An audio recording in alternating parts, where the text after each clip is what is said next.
first guest is a local activist. His name is James Flack, and he is a very informed gentleman, and I've quite enjoyed what he had to say. Thank you for agreeing to come on, James. Not a problem. Thank you for having me, Reg. Well, the first thing I'd like to say before I get to the questions, I remember you telling me a few days ago about how members of the CIA and members of the Israeli security agency, Mossad, had worked together to carry out actions around the 911. Now, before we briefly touch on this issue, in the past we've had a couple of our former guests touch on the connection coming out of Israel. In addition, I would like to point out that the CIA has been involved with numerous underhanded missions of espionage and conspiring against ideas of democracy, even also within the United States. One example would be Operation Paperclips, where known Nazi personnel were given safe haven passage over to the U.S. and other nations.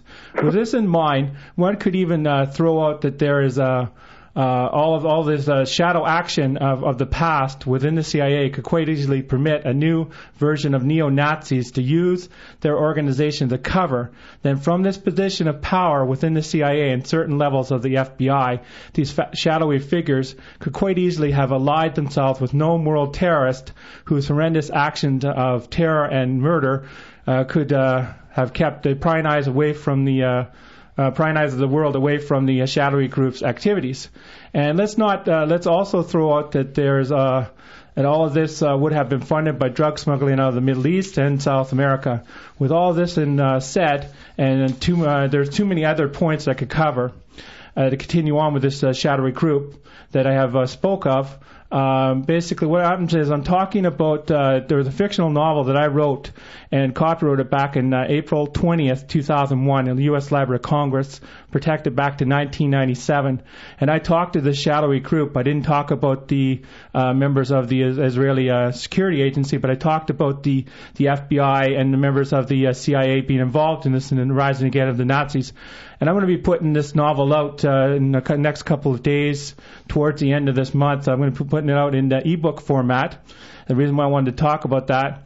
And what happens is I'm going to be donating $1 total off of each ebook that's sold. I'm going to be giving 50 cents over to a diabetic life foundation, nonprofit life foundation. I'll be also be giving 50 cents over to the war resistors. Now, with that said, James, I'm pretty sure that you are very well up on this subject. Could you fill our listening audience in on an awful lot more information about the CIA and about the 911 could have been a modern day burning of the Reichstag and the tie-in with the Nazis and that? Oh, it was straight up modern day burning of the Reichstag. Operation Paperclip was originally established so that the United States military and Pentagon and Department of Defense and NSA could bring over high-ranking German scientists, rocket scientists, Wernher von Braun, engineers, and what it did is it worked within the Cold War, and then the excuse has always been if we didn't get a hold of these guys, the Russians would have, and we would have lost the Cold War. An interesting aspect about what you said about the CIA is that there's a website called National Archives, and it's basically the George Washington University Library out of the States. Now, what it is all declassified intelligence information is released to this website, the National Archive website. You can find the Richard Nixon tapes in whole, the Henry Kissinger tapes, Operation Northwoods, Operation Mockingbird, and you can find the legal documents that have been declassified that shows that what actually happened after World War II was a combining of the SS and the CIA.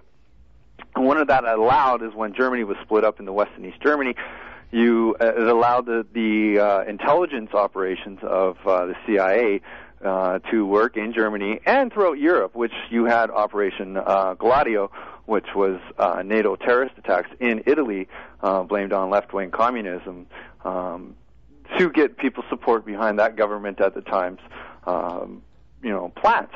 And so the intelligence agencies around the world have, since they were actually created, have basically been a government unto their own.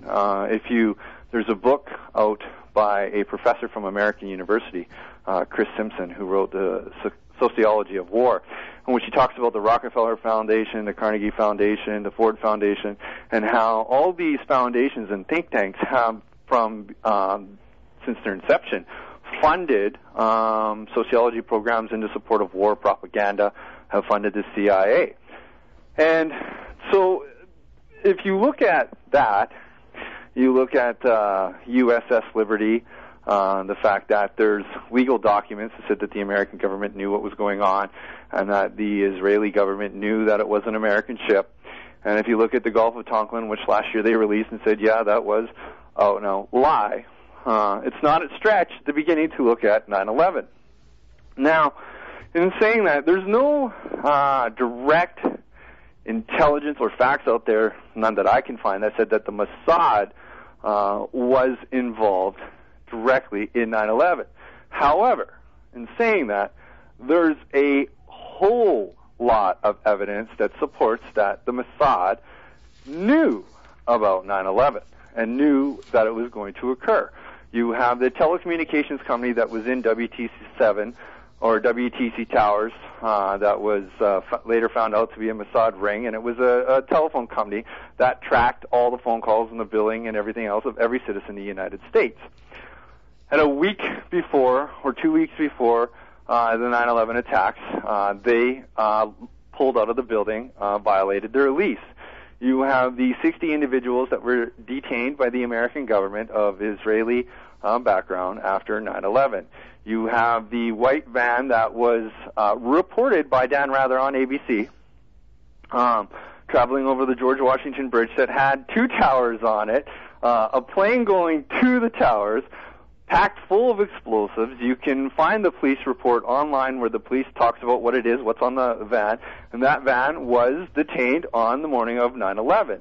You have the 5 people from Israel standing on a building, pretending that they are art students, later found out that they were Mossad intelligence officers, filming the attacks of 9/11, and after it happened, they were seen jumping up and down. They were detained. They later went on an Israeli TV show and said that they were there to record 9/11. Now, the only way that they would have been there to record it is if they knew ahead of time that it was going to happen. Now, in saying that, the Saudi Arabian government, keeping in mind that 90% of the hijackers were of Saudi descent. There was none of Iraqi or Afghanistan descent. It was Saudi Arabia, Egypt, and Pakistan descent that all the hijackers were, even though half of them were reported to have been found alive. The Saudi Arabian government had admitted that they had warned the United States government that these attacks were going to happen. The Israeli government has warned that these attacks were going to happen. The former Italian defense minister, and what is probably the most slamming public acknowledgement, has come out and said, yeah, that was a false flag operation perpetuated by the United States government. I mean, that's the Italian defense minister coming out and saying that. You have the Japanese members of parliament, and I wish I knew his name for your listeners, but you can go online and Google Japanese member of parliament questions 9/11, who is pushing for a independent investigation into 9/11. And what's interesting on that is that when he was talking about 9/11 in Parliament for the first time, and it's a 9-part video, 10 minutes long on YouTube, he asked the finance minister about the put options that were put on the planes and was never mentioned in the 9/11 Commission report. I've read the 9/11 Commission report. There's no mention of put options. And he asked the Japanese finance minister, what do you think of these put options? And the Japanese finance minister stood up without a question of emotion on his face, said there definitely was insider trading. Now, all this should be investigated by the United States government. The United States government created the 9/11 Commission, which was fronted by Henry Kissinger, who, if you really want to be honest about history, should be indicted for war crimes for his role in backing Pinochet in Chile when they performed a coup, which, oddly enough, these guys like dates occurred on September 11th.